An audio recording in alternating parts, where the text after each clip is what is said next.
Good morning. It's Monday, the 1st of July, and this is Govindraj Ethiraj, broadcasting and streaming from and headquartered in Mumbai, India's financial capital. Yes, it's the 1st of July, which means 6 months have passed and they've flown past, perhaps, as many would feel. And now let's move on. The take. An outdoor metal canopy collapsed at Delhi Airport's Terminal 1 on Friday last week, early in the morning, during very heavy rainfall, killing one person and crushing several cars in the process. The area recorded its heaviest one-day June rainfall in 88 years that day. A day later, another canopy collapsed, a smaller one in Gujarat's Rajkot Airport, once again amidst heavy rainfall. And then at a recently inaugurated airport in Jabalpur in Madhya Pradesh in central India, which is about 3 months old, that's the airport, a fabric canopy collapsed because of heavy rains once again and crushed a car parked there. No one was injured. In Delhi, the collapse of the outdoor canopy led to the suspension of operations from the terminal, which handles about 200 flights a day, according to reports. The midday newspaper reported that the Ministry of Civil Aviation had ordered a structural audit of all airports across India and asked them to submit their findings. Presumably, these audits are for and include external structures like canopies outside and possibly the airport or the main terminal roofs themselves. So, at this point, it would be useful to note that preparing for disaster resilience is not something new. Now, India is co-chair of the Coalition of Disaster Resilient Infrastructure, an intergovernmental body which has done extensive work on disaster resilience for, guess what, among other things, airports. The CDRI last year released a study called Global Study on Disaster Resilience of Airports Phase 1, Understanding the Current State of Practice of Disaster Risk Management and Resilience. I've taken care to quote the exact words of that report. Now, the report quite clearly says that airports should conduct periodic vulnerability assessments and develop a resilience strategy. Also, that they should move towards a more proactive approach rather than reactive towards hazard management and resilience planning. And finally, airports and insurers should collaborate to mitigate climate risk, which could be mutually beneficial. The report also projects basis conversation with airports that airports were expecting extreme storms and winds, extreme precipitation, and third-party systems failures to result in partial infrastructure restrictions, flight delays, and indirect economic loss to airport partners.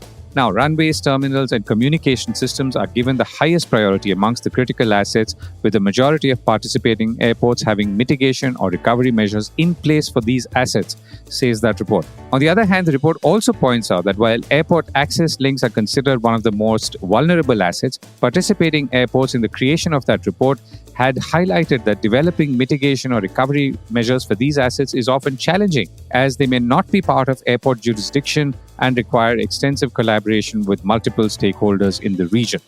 Now, we've not seen that specifically in the case of India, but we can see that happening in the case of bridges, for example, like in the city of Mumbai, when they go over railway land, and usually the civic authority, which is the BMC, and the Indian Railways begin squabbling rather than finding a solution.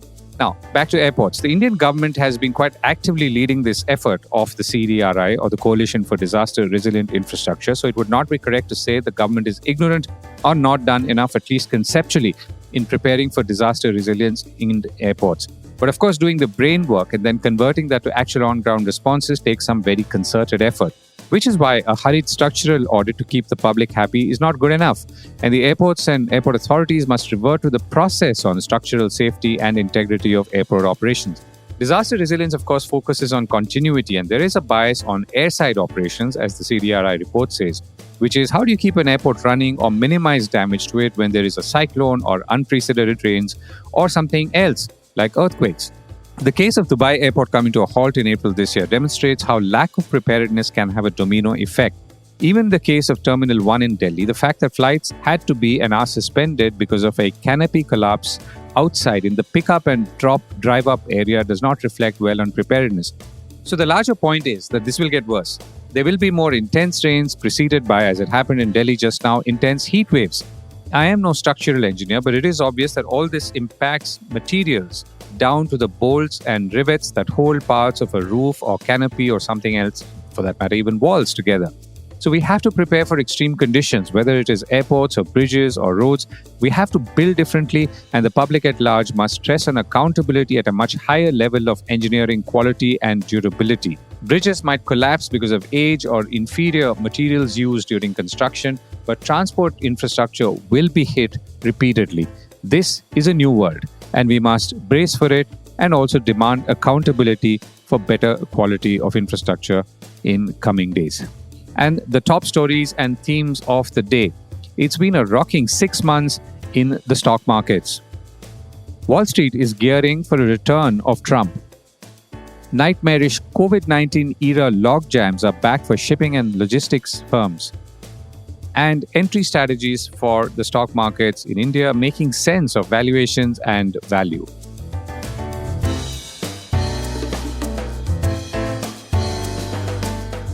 This is a core report with Govindraj Ethiraj. It's been a 6-month rocking bull run. Of course, if you've been listening carefully to the core report, you've been following the mostly ups in the stock market in the last year. Well, it's been a solid 6 months, which ended over the weekend on the 30th of June. That's yesterday. And we are now into the second half of the year. And of course, we would like to know where things could go, but we have the past to look at. A report in the Business Standard says that Indian equities posted their best half-yearly performance of the past 3 years in the Jan to June 2024 period, with the National Stock Exchange Nifty 50 and the BSE Sensex surging sharply. The NSE Nifty 50 was up 10.5% in the last 6 months, and the Sensex was up 9.4% respectively. So I don't need to do the math to say what you could have made had you invested in Jan, but of course no one ever knows that. During this period, the BSE Midcap and Smallcap indices, this is really funny, outperformed their large cap peers with gains of 25% and 22% respectively. So for all the perception of froth in the smaller cap stocks and the reaction of the regulators like the Securities and Exchange Board of India to it, including asking mutual funds to run stress tests, the small cap and mid caps have obviously done very well. So what drove these rallies? The Business Standard report says a lot of it was led by automobile, capital goods, telecom, and public sector, that's PSU sector stocks. And moreover, Indian investors, that's on the supply side, have invested nearly 200,000 crores in the stock markets in the last 6 months and obviously continue to do at this point at the same pace. As many as 10 Nifty 50 stocks outperformed the benchmark as well as broader indices, and they were over 30% in the last 6 months. Even large cap stocks have done well. Take Mahindra Mahindra, a legacy company, up 66%, Adani Ports 44%, Shriram Finance 43%, Bajaj Auto, Bharti Airtel, Power Grid Corporation all up 40% each according to the BS report. So this is obviously pretty remarkable by going by performance on the stock markets. Now, with all this, what should one's investment approach be, or how should one gauge the markets at this point as you look ahead? I have a longish conversation with Ajay Bagga, private investor now and a veteran market voice, coming up, so stay tuned. The big question, of course, I'm asking is if the valuations will sustain and how and why. Meanwhile, latest depository data shows that foreign portfolio investors have made a net investment of about 26,000 crores in equities in June. This follows a net outflow of about 26,000 crores in May and about 8,700 crores in April. So if you look at the last 6 months, FIIs have been in and out in January and then in February and March. Of course, FIIs, as we've been pointing out in recent days, are buying larger cap stocks and many of them traditional legacy stocks, which should be good for those who've held on to them in the last year. Elsewhere, commodities are steady. Oil is now lower than what it was last week at $85 a barrel, and we will track oil more closely later in the week as we search for fresh demand and supply patterns. Meanwhile, talking about supply patterns, Bloomberg says the S&P 500 rally has hit a wall at the end of a banner quarter. All eyes are also on the presidential race, with increasing belief in the markets that Donald Trump will return for a second term in November. So guess which stocks are doing well in anticipation of that, in Wall Street that is? Well, oil, health insurance, and private prisons. Yes, private prisons. On the other hand, renewable energy stocks are weak. Strategists at Barclay told Bloomberg that with Trump appearing more likely to unseat Biden in the November election, the market should be pricing in a considerable risk of higher than target inflation in the coming years. And this is from a starting point of their thinking, as they already offered structural value. Shipping routes are slowing further as COVID-19 times return. Shipping routes in the Gulf of Aden and the Red Sea have been hit badly since November last year after Houthi rebel attacks started there. Now, the problem is actually getting worse as there are now cascading supply chain effects leading to, as increasingly people in the logistics space are saying, a return to the bottlenecks of COVID-19 times. The Economic Times quotes latest data released by ocean and freight trade benchmarking and intelligence platform Zeneta. According to them, the ocean freight container shipping market is set to surpass the Red Sea crisis peak, reaching levels not seen since the COVID-19 pandemic. In addition to Red Sea troubles, there are port congestions, equipment shortages, and potential labor issues at US ports. This, coupled with the fact that shippers are now front-loading imports ahead of the third quarter traditional peak season, has overburdened the shipping industry, says the Economic Times. Moreover, the bunching of ships at major transshipment ports has severely crippled Indian traders' shipments. A significant portion of India's transship cargo is handled at ports outside India like Colombo, Singapore Port, and Port Klang in Malaysia. So we spoke of this logjam in Singapore port a few days ago as well. Now, transshipment ports are essentially ports where smaller Indian ships take cargo and place them on larger ships, which obviously means the larger ships do not dock on the Indian coastline. A Delhi-based textile company told the Economic Times that right after COVID, freight rates had gone from $2,000 to about $12,000, and now it's almost the same. And moreover, they were experiencing delays of 2 to 3 weeks because the freight or containers were held up at Colombo port. Also, not just freight costs, but material costs, because India, we import raw materials, have also increased.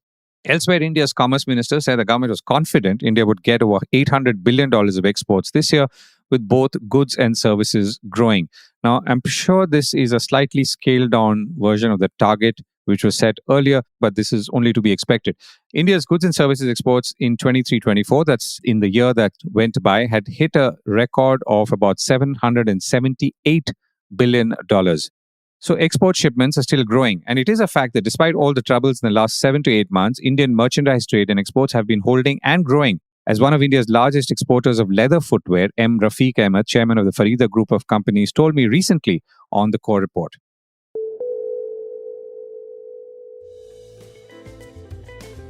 Thank you for listening and your support for the Core Report. We've been streaming for a year, and we think this is a good time and ripe for a quick feedback from you on what we can do new and better on this podcast. And thank you, as always, for some good critical feedback. The link to a short survey is in the show notes.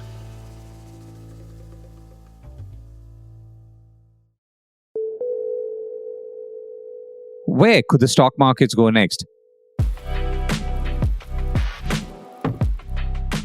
So the stock markets are evidently on a roll, as we just discussed, including the last 6 months. The tailwinds are strong, but there could, of course, be headwinds too, and we must always look out for them or anticipate them, including the fact that there are no major triggers right now, at least till the union budget this month, and global equity flows may slow down or shift around between equity and debt, or for that matter, other markets.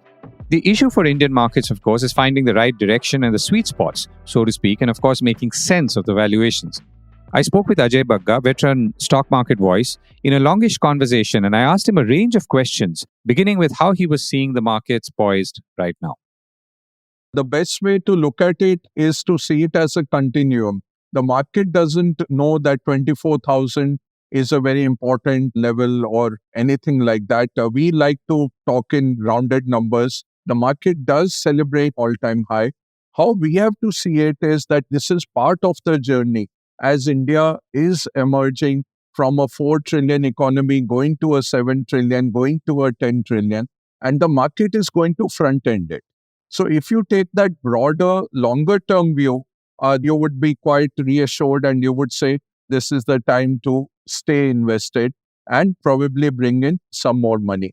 If you're very short-term based, even at 2,000 points lower when we made the last all-time high, or at 23,000 at the last all-time high, people were saying market is looking toppish. Valuations are stretched with respect to other emerging markets. You might have Brazil at 7 times forward earnings, and you might have India at 23 times. But India historically has enjoyed a premium because of the nature of its market, which has a huge financial sector, it has a huge IT services sector, it has a vibrant auto sector, a pharma, a real estate. So it's a very diverse market, unlike quite a few other emerging markets, which are either commodity-based or say a Taiwan market, which is a semiconductor-based market. 60-70% of the market is semiconductors. So this is a diverse market. Historically, it has enjoyed a premium, and that has been engendered on fundamentals because the return on equity on the Indian companies used to be pretty good. We lost that cachet of the Indian return on equity between 2008 to, say, I would say 2015-16. But last 3-4 years, corporate earnings have now started growing up again. And as a percentage of GDP, they're growing very fast. And with a nominal GDP growth of about 11 to 12%, nominal, I'm saying, you can have the stronger corporates growing at 15% to 20% year on year. And that is what the market is factoring in and is valued at. So, short answer, in the short term, markets have just hit an all-time high. So normally they do consolidate, they do go sideways to digest that growth. In the medium to long term, it is just one more milestone in a broader journey. And it's an interesting point that you made, Ajay, about how markets like Brazil or Taiwan are narrow. There are only one or two sectors you could pick, and India offers more sectors. And some of them are also on different vectors. You mentioned IT services, and which is on different kind of vector than, let's say, financials, which is banks and insurance companies and so on. So if you were to then go one layer below, because the markets, I mean, we are obviously responding to the indices and the benchmark indices and how they're doing. If you go one layer below, how do things look to you then? And then what is, let's say, relatively stronger looking from a market and capital appreciation point of view or a valuation point of view versus, let's say, something that's not? Yeah, very good point. And again, as an investor, you have to have two things. One, you have to be an optimist. You have to see as the glass half full. You can argue the other point as well with a pessimistic outlook that nothing will work, and then you should stay in fixed deposits. So you have to be optimistic. Second, you have to understand the nature of the markets. Markets are cyclical. Markets do have sector rotation. So one sector will run for a couple of years. All the money will start coming into that sector. And then, hey presto, something which was not being noticed will all of a sudden emerge. And the today's favorite goes down the pecking order to number 5th, 6th, or stalls for some time.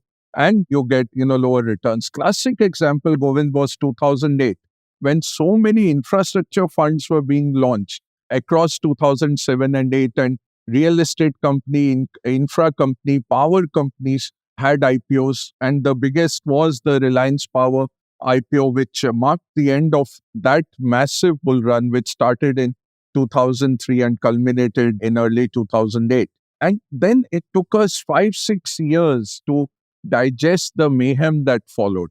Right now, where we are, we have had great cleanup that has happened on the twin balance sheets. What are the twin balance sheets? The banks have cleaned up their balance sheets.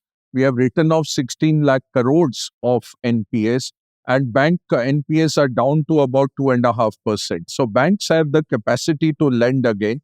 They have good capital adequacy. Corporates have deleveraged. Corporates, which had gone very heavy on leverage between 2008 to 11, are now sitting on lower leverage, are able to absorb more growth capital and to take on more debt. So between these two, these are giving twin triggers to this economy and to this market to go up further. What is worrisome on the valuation side? You have a classic market cap to GDP ratio. Warren Buffett normally says 90% is okay.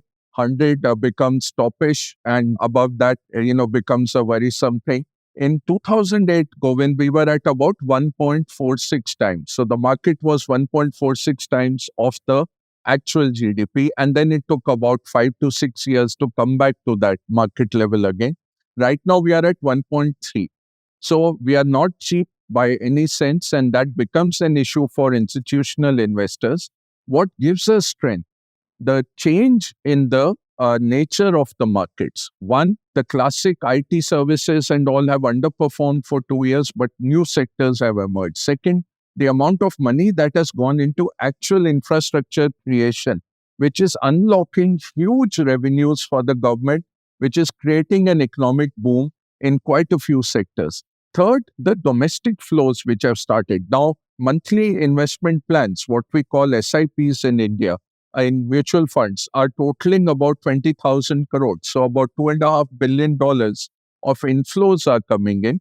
There is the public provident, the government fund, the EPFO, which is investing every month. They're investing about 15% of their corpus.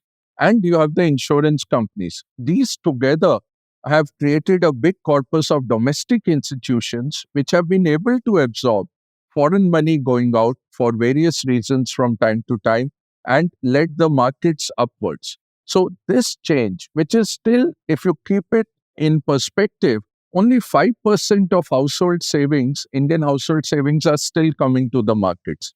It's still at 5%.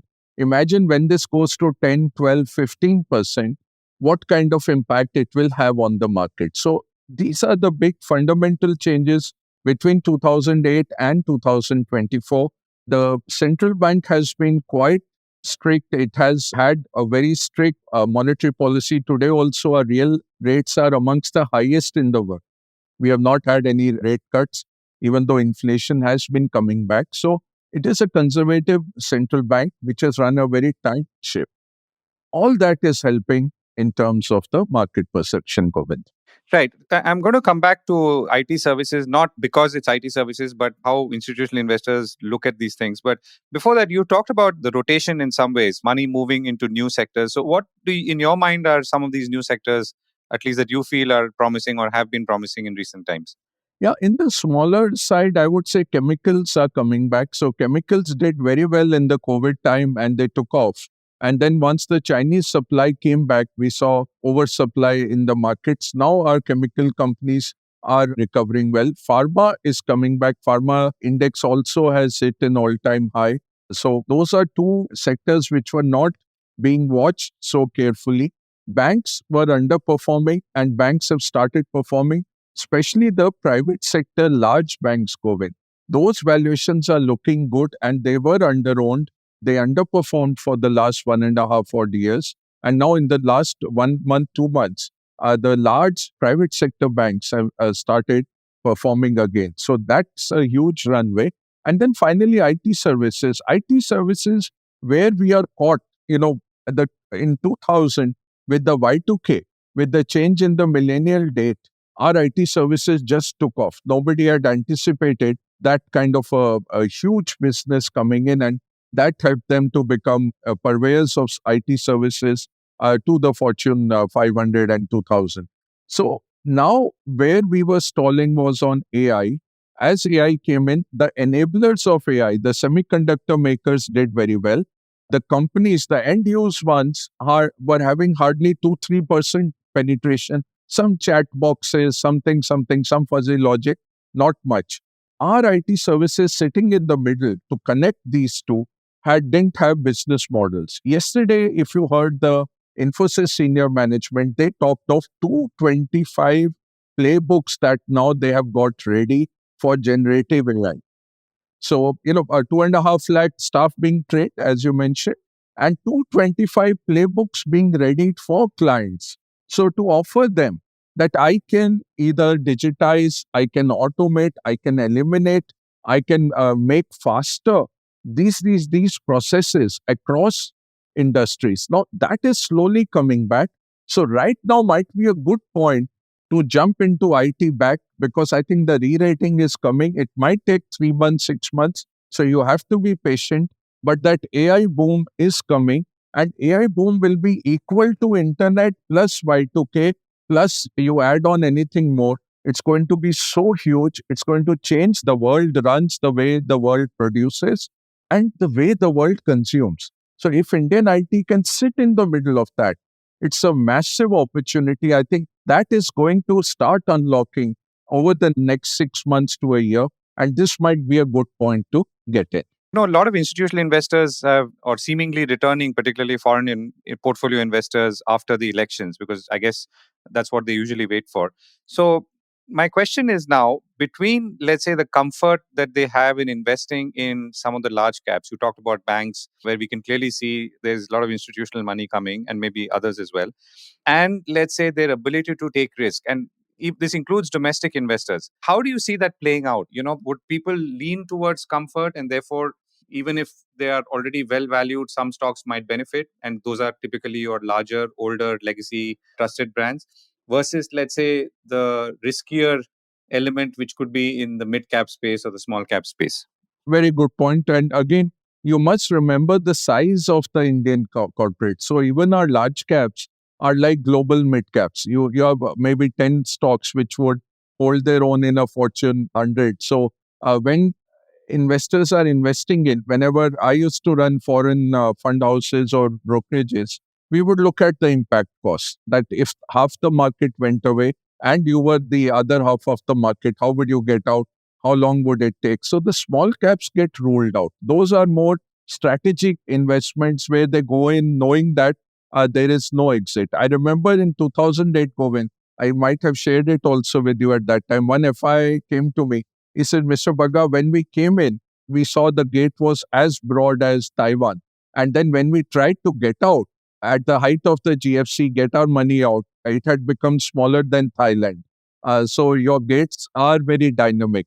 So that's the impact cost is the issue for mid cap, small caps. There are very well run companies throwing out good cash flows. It's a lot of hard work. The brokerage coverage is not that great.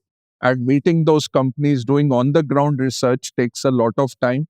And there is a fabrication of accounts at times. So given all that, there are a few companies which do get on the FI, and will, but provided there is some coverage, but largely they will stick to the large caps, and those itself contain across sectors enough opportunities. But for Indian investors, what I would say, don't miss the small cap, mid cap rally.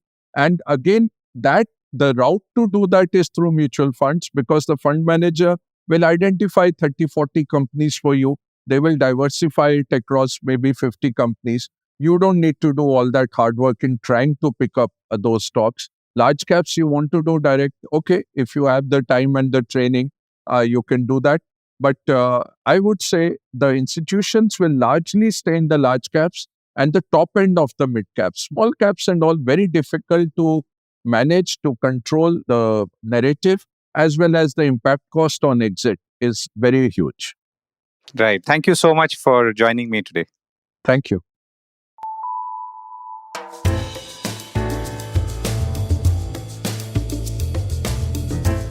That was the Core Report with me, Govindraj Ethiraj. Do stay connected with more of our coverage at the Core. You can check out our website or sign up to our newsletter for our exclusive stories, one in-depth feature a day on www.thecore.in. Do also track us on LinkedIn, where we usually post synopses or extracts of our top stories and interviews. We would love your feedback on how we can make business more interesting and relevant, including, of course, India's vibrant manufacturing sector. So write to us at feedback@thecore.in. And thank you once again for listening.